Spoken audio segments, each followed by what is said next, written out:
MCA Latif जी रहबर सिंध साईं GM Syed ऐं हाणे इंशाअल्लाह जाली डोमिसाइल के भी रद्द कंदो क्यों पठान से बोलियो जे न बुझन और सिंधी जो सायो कयो पारसी पुछन मुंह पर मजा तन सर जो सुर पराया नाज़रीन जी तो शदापुर जो बाशुर आवाम अफ़गानी पठान ऐं सिंधी बियन मसलन ते प्रेस क्लब जी एहतजाज कयो असीं खां पुछंदासीं त असल मसलो छा आहे ऐं इन डोमिसाइल शनाती कार्डन गल जे पठान जो ज़िम्मेवार केरु आहे खरकलाल है सुखन सुता कदें ओसियो है खावलिन के पंध जो बुनियादी तौर असीं अमुन ऐसा जे धरती रहवासी आयूं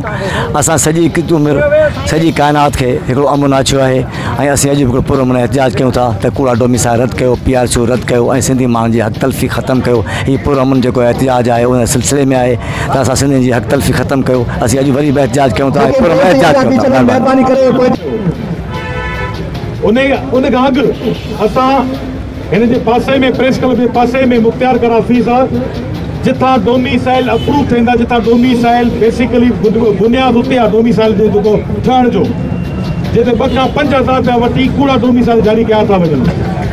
असीं सम्झूं था ही तारीख़ सां ही ज़्यादती आहे ही सिंध जे शौर सां ज़्यादती आहे ही सिंध सां ज़्यादती आहे त सिंध जे नौजवाननि जो हक़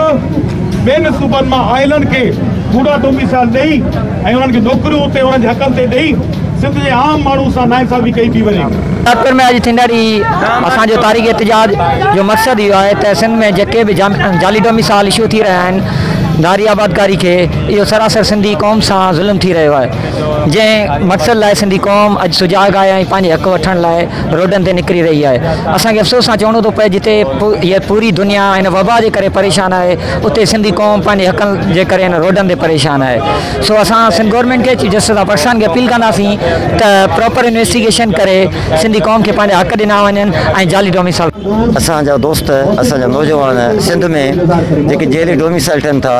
ऐं सिंध जे हक़नि ते धाड़ा लॻनि था उन जे लाइ हिते गॾु थिया आहिनि ऐं उन सभिनी दोस्तनि खे सलाम पेश थो करियां उन जी जिदोजहद खे सलाम थो पेश करियां उन जज़्बनि खे सलाम थो पेश कयां जेके हिते गॾु थिया आहिनि ऐं सिंधी अदबी संगत ज़िले सांगड़ जे राब्ता सेक्रेटरी हैसियत सां ऐं हिन जे समूरनि मुतालबनि जी हिमायत कंदे इहो मुतालबो थो कयां त समूरा जेके जेली डोमिसाइल आहिनि PRCs आहिनि या शनाख़ती कार्ड आहिनि जेके धारियुनि जा आहिनि अफ़गाननि जा आहिनि उहे फौरी तौर ते रद्द कया वञनि उन्हनि ठाहींदड़